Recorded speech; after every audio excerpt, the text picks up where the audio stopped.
this panel. I think I'm gonna leave it here all over you. Anjali, great. Please give a big applause to this last panel. Okay. Thank you. Thanks, Idoia. I'm so thrilled to be here. We are finally going to hear from the people who are actually building stuff. Instead of talking about building stuff, we're going to hear from people who have taken on the huge task of figuring out how to make a business that works, that serves the public, that's scalable and sustainable. And we're going to explore their experience with some of the very questions we've actually been looking at in the previous sessions. So this is a chance to tie the threads together and to hear a bit from some of the most exciting startups that some of which you no doubt know about, some of which you're going to meet for the first time today.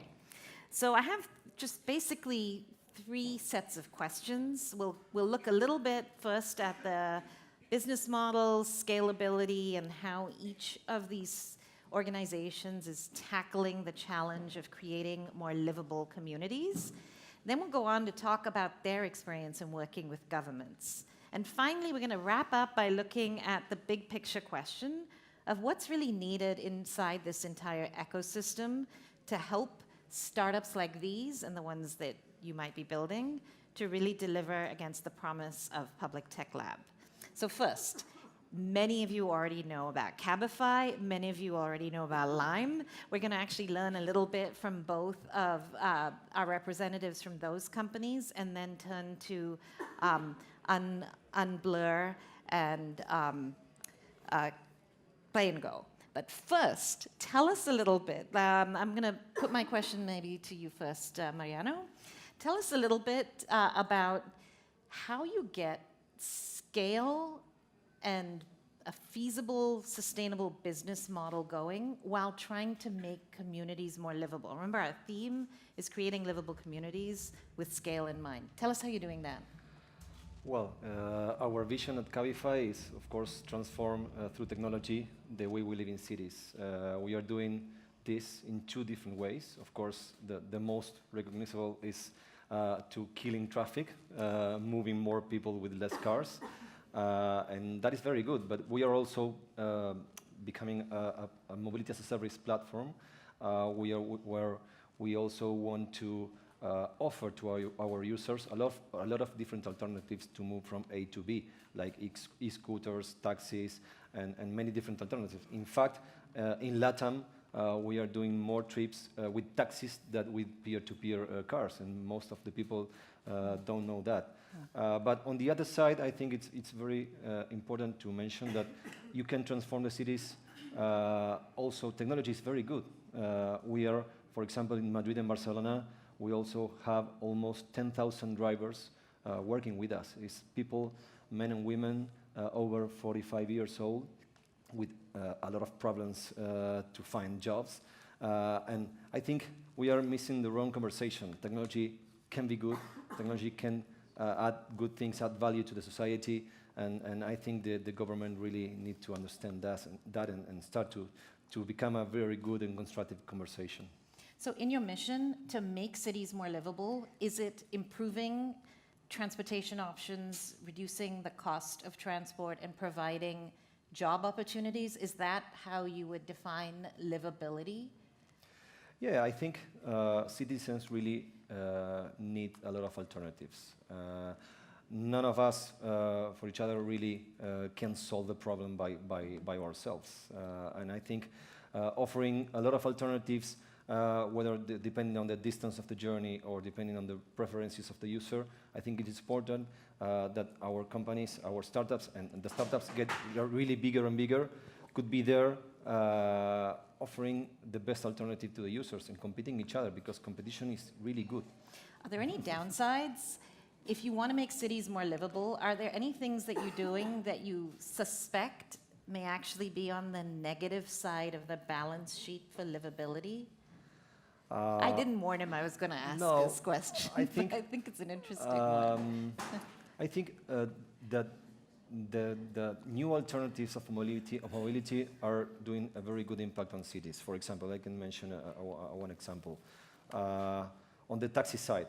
You know, we can think that with many cars from Cabify, for example, moving in the city, taxis are going to have a downside of their jobs. And it's completely the opposite, because when we have more alternatives, people are willing to move more.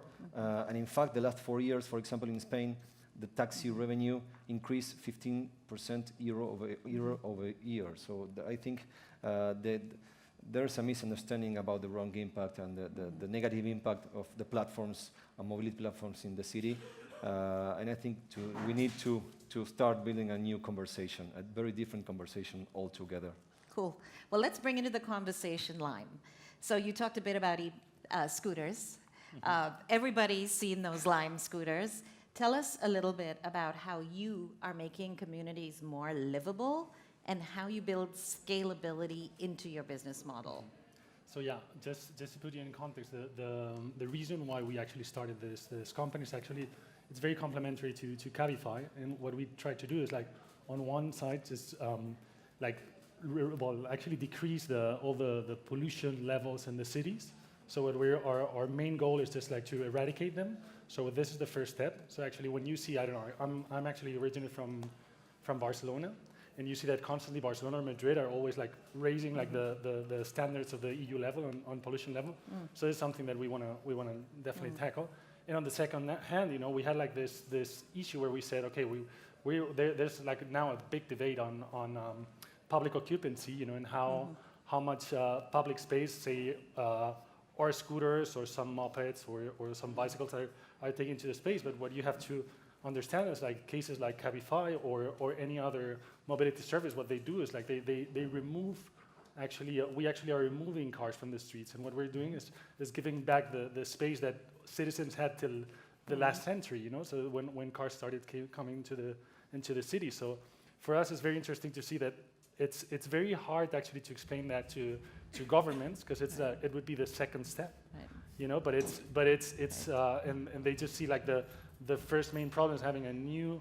It's what Diego from McKinsey was saying. It's like, okay, it's very hard for governments to somehow tackle a new project that comes with a new headache. And we understand that we are like on a first term, you know, we're really like a problem. But what we're doing, actually, coming back to your second question, is somehow, like, first of all, giving to the governments all the data. So what we have is data that is like absolutely free for the governments. Okay. So what we do is, like, with all our data, with all our heat maps, what we're saying is just like, there you go.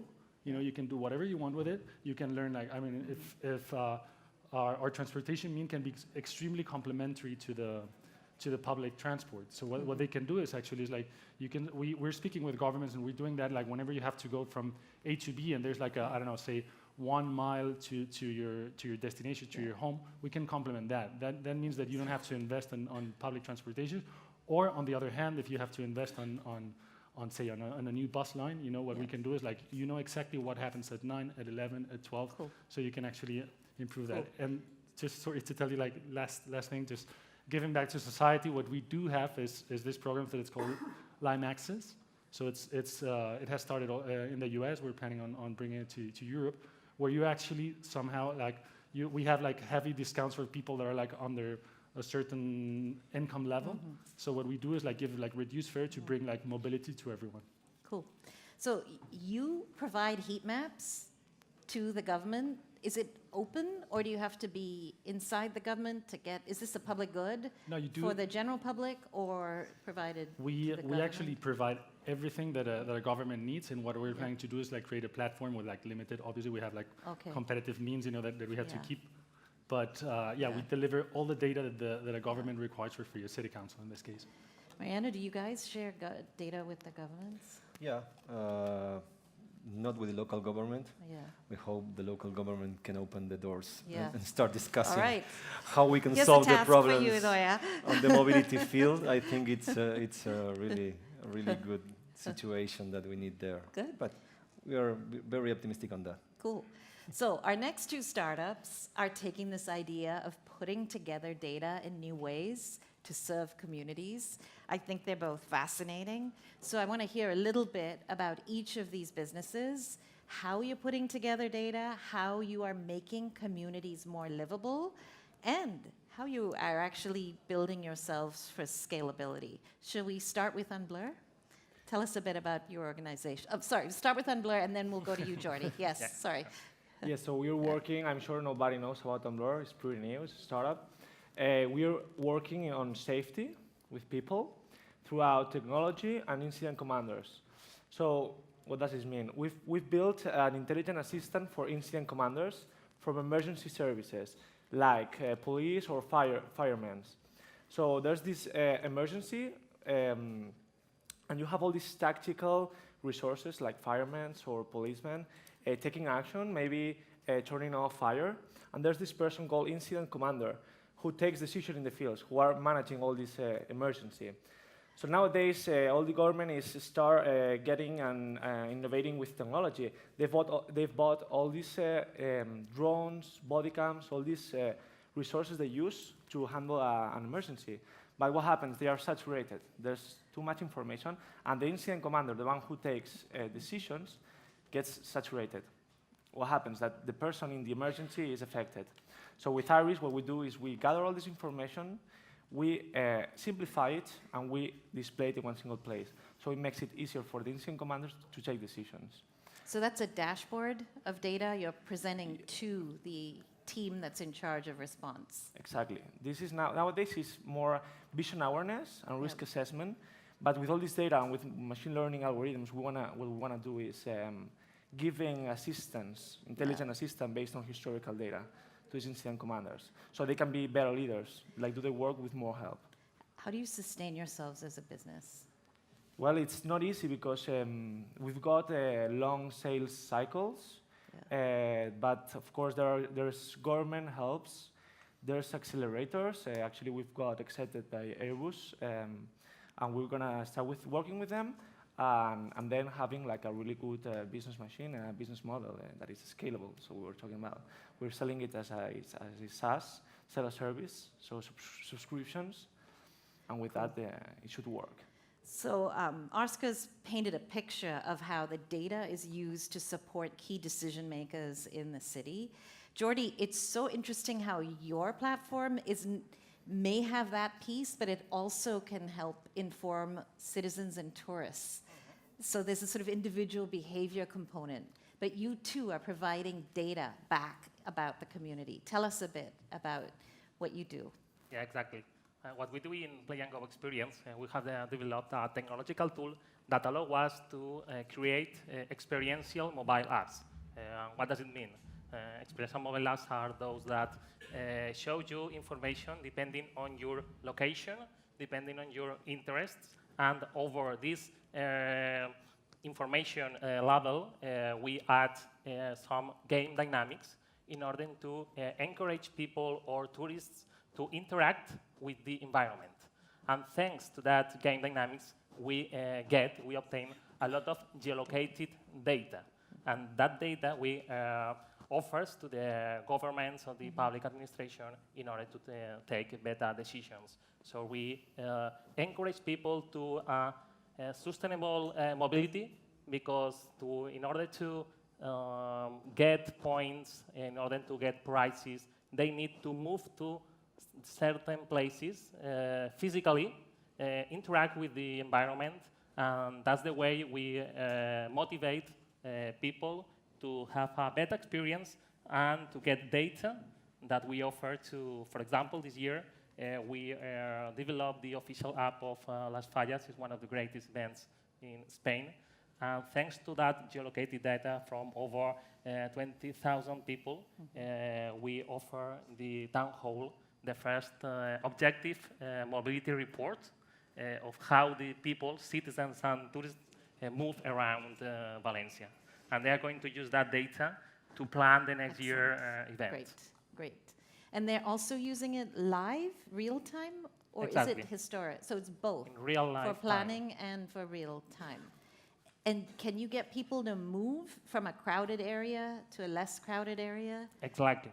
That's why we use gamification. You know, I'm thinking of the mashup, right? How Cabify and Lime enable people to move around, and if anything goes wrong, Unblur will help them, right? There's a whole like interaction we could map out here. Really interesting how each of you is using data. You have different ways of scaling.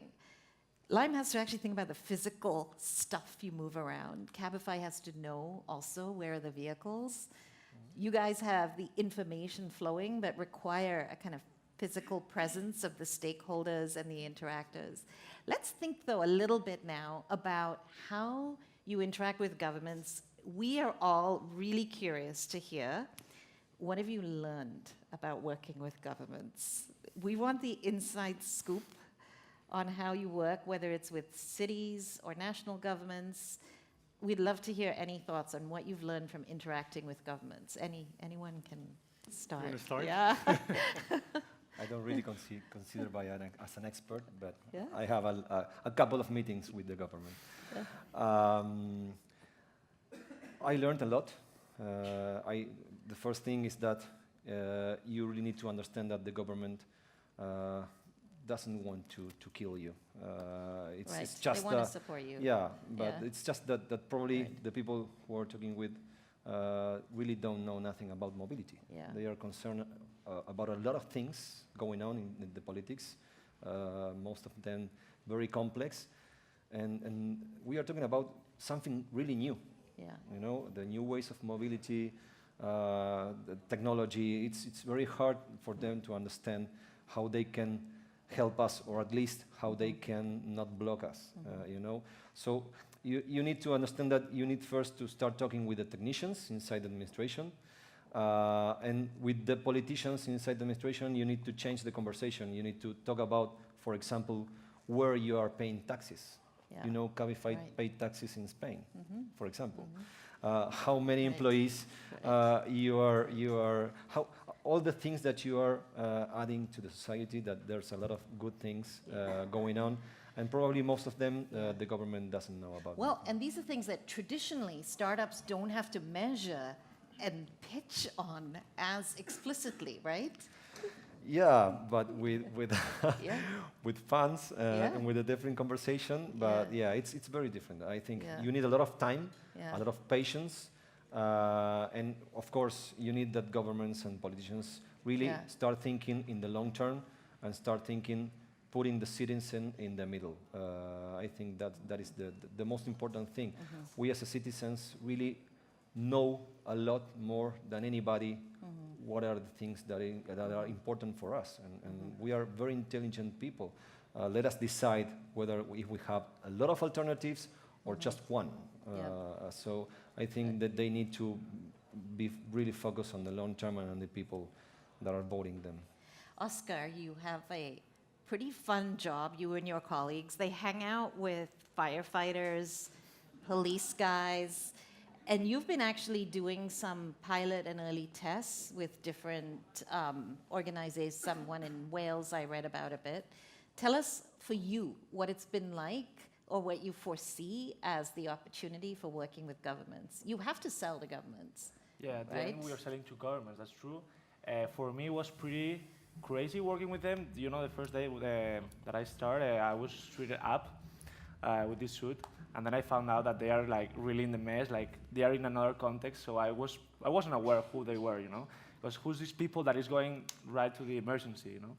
So that was like a funny thing that happened to me.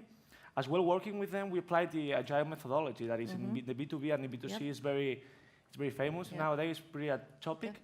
But at the end, we found that in this public safety, they were almost, they were like very surprised the way we wanted to approach the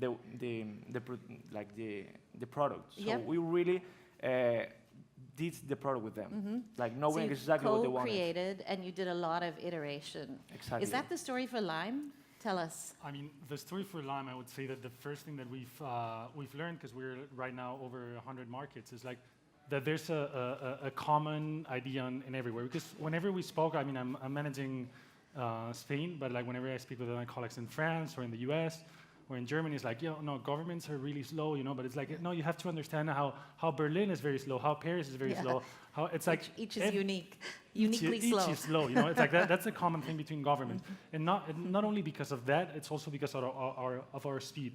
So what we need to do is, like, first of all, understand that in our case, on a national level, the decision makers are not on a national level, but on city council. So what we're doing is, first of all, understanding that our best marketing campaign is having good GR people on our end, understanding the governments, putting ourselves in their shoes, and understanding that, first of all, we're a headache. So coming to a city is like, I'm sorry the expression, but shit, please, Lime, don't come to the cities. So what we're trying to do is saying, okay, bring them the benefits of coming to the city, like making them understand, like, why Lime is not like an oil company that's going to destroy their shore. What we're doing is actually reducing the impact on carbon footprint, bringing jobs to the cities, sharing data, which is going to save money at the end to the citizens. So we need to come with this story and just like explain that this, on a short run, yes, there's no regulations. The regulations are not done yet. But we have like really good examples, like for instance, in Paris or in Zurich, where we, like the mayor, for instance, Ana Hidalgo in Paris, she was actually aware that there's no regulations. Okay, that's fine. But there's a new mean of transportation that actually can bring something positive to Parisian people. So what we did is, like, we signed an MOU, and what we did is like agreeing on the basis before having new regulations. And that, for me, it's forward thinking from the governments. Yeah. And I think this case can be actually applied to other cities. And that's what we're trying to do, is like say, okay, let's be self-aware that we're very, very quick. Governments might not be so quick. They might be in a political situation, like in the case of Spain, it's like we're 1 year ahead from local elections, so that we know that anything that is done is like absolutely like overseen and criticized. So let's understand everything, and let's merge and find something that is a common solution. So this is our main kind of main challenge, but also we see like there's some government, some city councils are starting to understand it, and we're starting somehow to change the tendency of this wheel of like absolutely like crossing our entrance to kind of let us understand. Plus, we have some cases. For instance, that what we've done is like, okay, we're going to become right now, like we're in conversations, but we're going to become the first like two-wheel mobility company that's going to do like a self-taxation. So we've actually proactively proposed to have a taxation in order to come there. But that comes from understanding actually the problematic of a city council itself. Yeah, so the Paris example made me think you're almost co-creating some of the MOU is a precursor to potential regulation. You're actually trying to shape. So while you're working with the firefighters to co-create the actual design and app and dashboard, you're trying to also shape policy that doesn't yet exist, which is another fascinating domain. Let's hear a bit about how you're thinking of your relationships with the cities, both in the short term to kind of sell a given instance of your product, but also in the long term. How are you building the relationships with local governments? Well, first of all, say that the relationship with governments is very different from the private companies. While the private companies are more concerned about the economical returns of all their actions, and all the metrics that you measure is related to economics. It's not the same with governments that measure more social impact, accessibility, mobility, and things like that. So what we are trying is to deliver quality data to governments that they are be concerned about how the data is important to make better decisions. So what problem are you solving? What problem does Play and Go solve for governments that they couldn't solve any other way? One of the problems that have some events are, for example, the crowded events that all the people want to go to the same place at the same time, and that's a very big problem. What we try to make with our app is that incentivize that people to go to other places, interesting places that are taking place at the same time, but in other places of the city or in the event. So we encourage people to resolve that problem. How does the government benefit from that? They benefit from less crowding. Do they benefit from more revenue? Trying It's to like- unpack the business model As I piece said here. before, it's like terms in social impact. You know, Yeah. there is a very a problem with between citizens and tourists, and we try Okay, to solve Okay. that problem. Right. More sustainable cities and events. Yeah, your cities are so beautiful, more people want to come, but then how do you make them manageable for both the citizens and the tourists? So this raises an interesting question we've touched on throughout the afternoon. I really would love to hear your thoughts on where you feel that you'd need more support. What's missing in the ecosystem? Or what are the opportunities at the interface between startups like yours, academic institutions, big companies, and of course, governments and the general public? Like, where is it that you wish there'd be more help or more focus or more attention? You can think very big. We'll take any ideas, but where do you think the ecosystem could really benefit from innovation? Right, go ahead. Well, I think in the equation, here in Spain, we have a lot of talent. We have a lot of good entrepreneurs. I think we have the worst regulation, and that is probably the problem. And most of all, we have very intelligent users that they really know what they want. I think what the missing part in the ecosystem is that we need really brave and courage politicians. I really believe that. For example, I can mention that in Portugal, the same kind of government take a year and a half in a conversation, a very complex conversation with all the stakeholders in the mobility field, and really put in place a very progressive regulation. Here, they have only 1 week in all the secretism, and the first unicorn from Spain, their own government are going to kill them, are going to kill us probably in the next year. So I think we need really brave, courageous politicians that put citizens in the middle and really face and understand the real problems that people have, and really take the good decisions with all together in the same table, but most of all, the citizen. So Marina, what's your ask for the room? Is it go vote for the right politicians? Is it to create the right dialogue and interaction? What can everyone here do? I think it's about dialogue. Yeah. It's the second part. It's not the government's blame. I think they don't understand what they are talking about.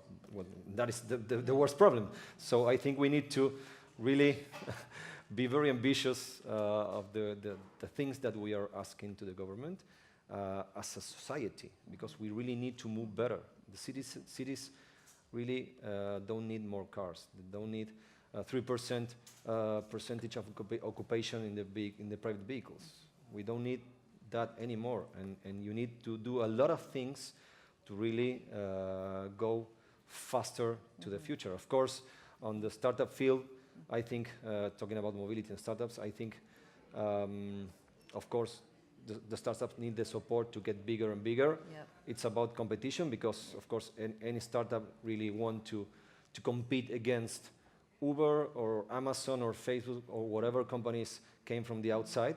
And we really need the government supporting the startups to get bigger.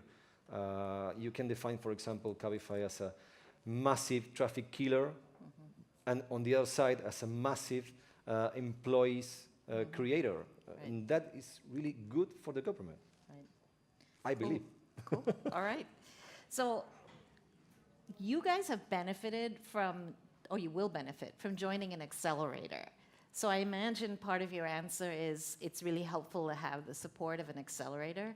Tell us a bit about how you're imagining using your setup with Airbus, and where else in the ecosystem you could use support at Unblur.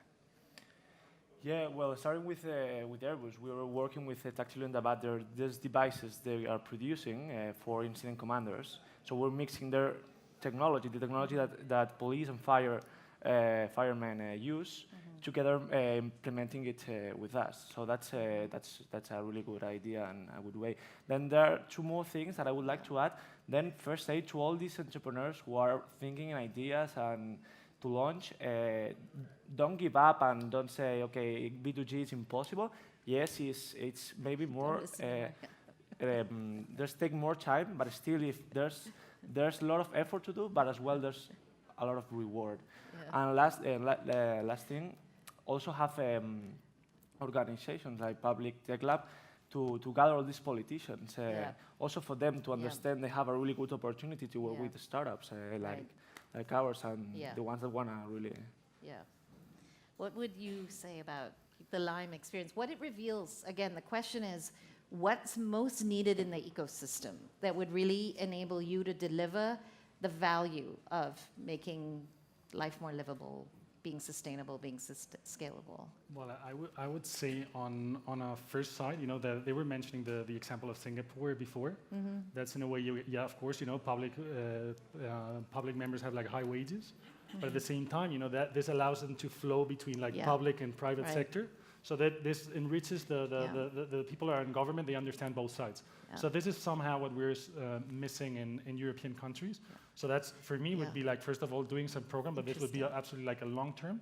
And on the other side, it's just like, it's also a matter of how you phrase things. So it's like whenever you say they, us, it's like, we have still like many common grounds, which is like, okay, reducing the carbon footprint, reducing the cars. There's something that we have in common. And I would say, I mean, on a short term, I would say like if there's any like lobbying firm or anyone that kind of wants to be in the middle, who has knowledge on the private sector and on the public sector, I would definitely go on that end, because there's like messages that are like completely unseen. So you have to understand, like, you really have to start like kind of like knowing the governments, knowing the people that are behind, knowing what's their main reasoning behind, what their main concerns, before actually assuming anything. So for me, it's a matter again of when you spoke about like dialogue. It's also about not only dialogue, but also understanding what moves them or holds them back or push them in a different direction. Yeah.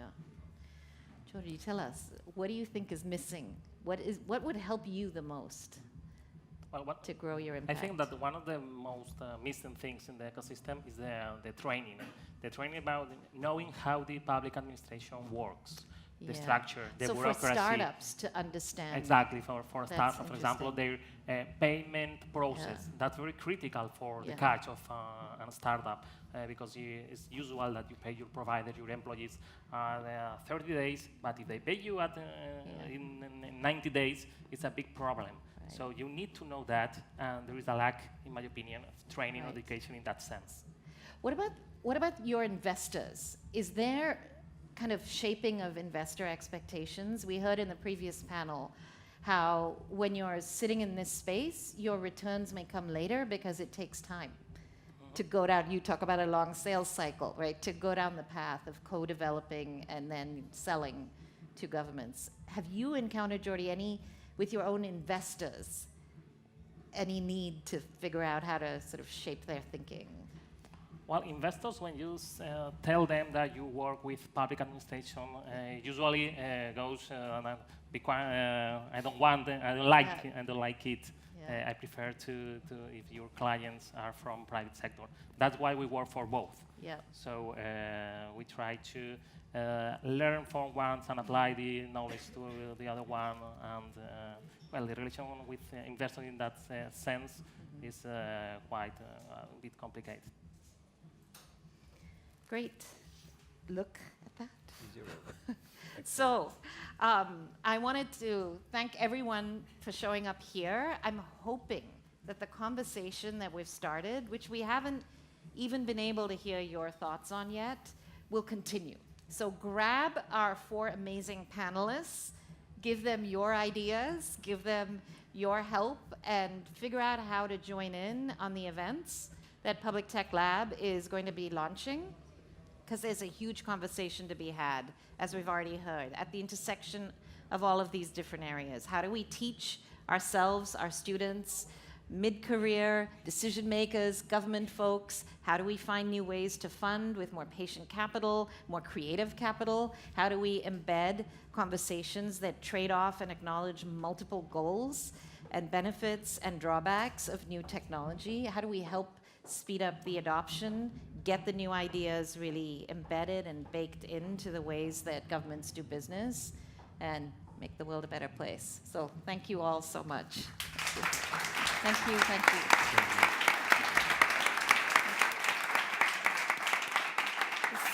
So thank you so much. We'll learn a lot with you today. Actually, Public Tech Lab is about that. As Alvaro said, creating common grounds. We want to create an ecosystem of corporations, of startups, of public sector civil servants, about investors, about the universities. There is a space for everyone here. So as I said before, we invite you to join us in this new launch Public Tech Lab. We are going to be at iUniversity, so please send us an email, LinkedIn, whatever you want, but please help us in this endeavor. Thank you so much.